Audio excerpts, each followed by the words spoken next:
వృద్ధులైన వారు అందరి పట్ల నాకు తెలిసిన కొంతమంది ఉన్నారండి. వాళ్ళైతే అండి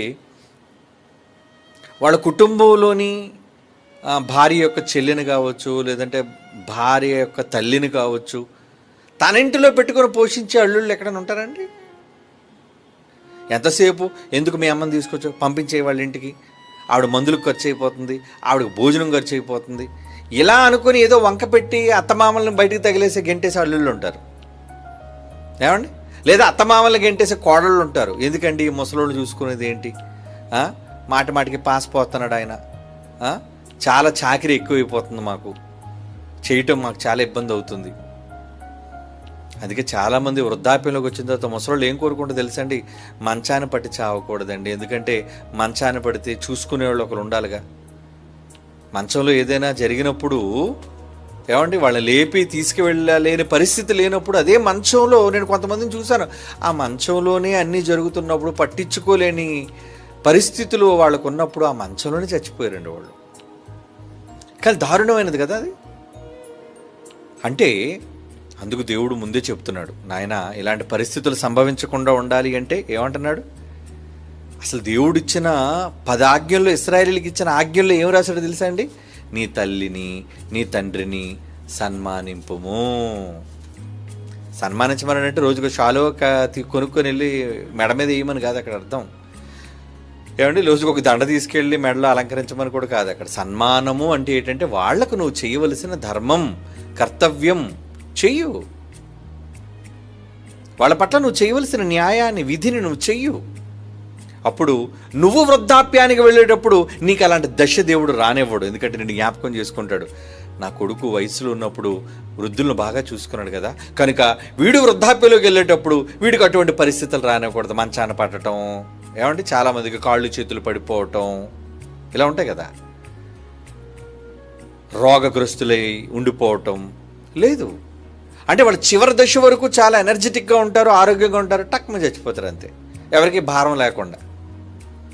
మా అమ్మమ్మ ఉండేదండి, రేచేల్ ఆవిడ పేరు, రాహేల్ ఆవిడ పేరు. ఏమండి, ఇంచుమించు 90 ఏళ్ళు బతికినట్టు ఉంది ఆవిడ. చచ్చిపోయినంత వరకు కాలు మీద కాలు వేసుకొని కూర్చేదండి. మేకప్ మాత్రం చేసేది, చాలా గొప్పగా పౌడర్ రాసేది, మరి అప్పుడప్పుడు దొరికిన లిప్స్టిక్లు కూడా మూతికి పెట్టేది ఆవిడ.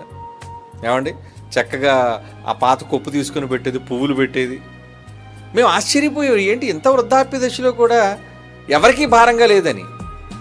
ఏమంటే మంచాన్ని బట్టి అమ్మ కొంచెం నీళ్లు పోయమ్మా, స్నానం చేయించమ్మా, బట్టలు మార్చమ్మా అనే దశ లేదు ఆవిడికి. చక్కగా ఇక్కడే కిందనే చర్చిలోనే ఉండేది. అంటే మా డాడీ అల్లుడు ఎంత మంచోడో చూడండి. అల్లుడు గారు ఎంత మంచోళ్ళు అంటే అత్తమ్మ గారిని చూసుకున్నారు. అత్తమ్మ గారిని అంటే ఇంకా ఆవిడకి ఎవరు లేరండి. కొడుకు ఉన్నాడు, ఏమండి కొడుకు ఉన్నాడు, కానీ కొడుకు మరి ఎక్కడికో ఇతర ప్రాంతానికి వెళ్ళిపోయి అక్కడ భార్య పిల్లలతో ఆయన అక్కడ ఉన్నాడు. కానీ మరి కూతురు కదండి, తల్లి మీద మమకారం ఉంటుంది కదా. మరి ఎంత కూతురుగా మమకారం ఉన్నా అల్లుడు ఒప్పుకోవాలి కదా, తీసుకొచ్చి ఇంట్లో పెట్టుకోవడానికి. ఏమండి, అలాంటిది జైశాలి గారు ఆ వృద్ధాప్య దశలో మా అమ్మమ్మ గారిని, ఏమండి మా నాయనమ్మ అయినా అమ్మమ్మ అయినా అందరూ ఎక్కడే చచ్చిపోయారండి. మా దగ్గరికి వచ్చి మా చేతుల్లోనే చచ్చిపోయారు. ఏమండి, కారణం ఏంటంటే వాళ్ళు చూసుకునే విధానం. వాళ్ళు ఏమో మంచాన పట్టలేదు, వాళ్ళు ఏమీ రోగగ్రస్తులై హాస్పిటల్లో జాయిన్ అవ్వలేదు, అలా బ్రతికారు. అంత పెడితే తినేవారు, చక్కగా కూర్చునేవారు. ఒక విధంగా ఇంటికి ఎవరు వచ్చినా సరే కాపలా కింద ఉండేవారండి. ఎవరు మనిషి వచ్చినా, తెలిసిన వాళ్ళు వచ్చినా సరే పట్టుకొని నువ్వు దొంగోడు అని అడిగేది. ఏమండి, అందరూ చూసి సిగ్గుపడేవారు, ఇదేటమ్మా నాయనమ్మ నేను దొంగను కాదని చెప్పి. అంటే వాళ్ళు సరిగ్గా కనబడదు కదండి. మొత్తానికి గుమ్మం దగ్గరే కాపలా, చిన్నపిల్లడు వచ్చినా పెద్దోళ్ళు వచ్చినా సరే వాళ్ళందరూ దొంగల కింద ట్రీట్ చేసేది. అంటే అంతవరకు కూడా చక్కగా బ్రతికి సడన్గా కన్ను మూసి చచ్చిపోవటం, ఏ ఇబ్బంది లేదు. కనుక దేవుడు తల్లిని తండ్రిని సన్మానించమన్నాడు అంటే కారణం ఏంటంటే మీకు అటువంటి పరిస్థితులు దేవుడు రానివ్వడు. ఎందుకంటే మనం తల్లికి తండ్రికి పుట్టిన వాళ్ళం, రేపొద్దున మనం వివాహం జరిగిన తర్వాత తల్లిదండ్రులు అవుతాం. మరి వాళ్ళు కూడా మనల్ని చూసుకోవాలి కదా. ఏమండి, ఎంతమంది చూసుకుంటారు?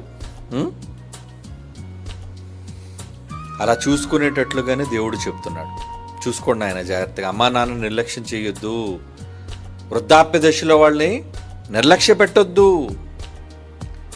తండ్రిని జాగ్రత్తగా చూసుకో, తల్లిని జాగ్రత్తగా చూసుకో. దేవుడు ఎంత మంచోడండి. అంటే ఎంతసేపు నన్నే ప్రేమించండి అని చెప్పడమే కాకుండా దేవుడు పాత నిబంధనలు చదివితే అండి భూమి మీద జన్మనిచ్చిన తల్లిదండ్రుల పట్ల కూడా ఎలాంటి ప్రేమను చూపించమంటున్నాడో, ఆయన మనస్సు ఎంత విశాలమైనదో ఆ మనస్సును మనం కలిగి ఉండాలి. అంటే ఎంతసేపు నన్ను కన్నది కాబట్టి మా అమ్మని నేను చూసుకుంటాను, మా అత్తని నేను చూసుకోను, మా మామని నేను చూసుకోను అంటే కుదరదండి. ప్రేమించాలి, అందరినీ ప్రేమించండి. మీ చేతనైనంత మట్టుకు ఉన్నదే కలిగిందే వాళ్ళకి పెట్టండి. సహజంగా భయపడేది ఏంటంటే వీళ్ళు మందులు హాస్పిటల్లో జాయిన్ అయితే రోగాలకి ఇవన్నీ మనం తట్టుకోలేమండి అనే ఉద్దేశంతో వాళ్ళ కర్మ కాళ్ళే పోతారులే అని చెప్పి భయం వదిలించుకునే వాళ్ళు అయితే ఎక్కువ మంది ఉంటారు. అల్లుళ్ళు కావచ్చు, కుమార్తెలు కావచ్చు, కన్న కూతుర్లు అలాగ ఉంటుంటారండి. ఈ ముసలిదావిడికి మేము చాకరీ చేయలేమండి, ఎక్కడో తీసుకెళ్ళి పడేయండి అని చెప్పి అలాంటి ఉన్నారు. అలాంటి వాళ్ళకి ఖచ్చితంగా ఈ గతి సంభవిస్తుంది. బైబిల్ చెప్పింది, కారు చీకట్లో దీపం ఆరిపోతే నీ పరిస్థితి ఏంటి, గాఢాంధకారం, నీ బ్రతుకు చాలా దుర్భరం అయిపోతుంది.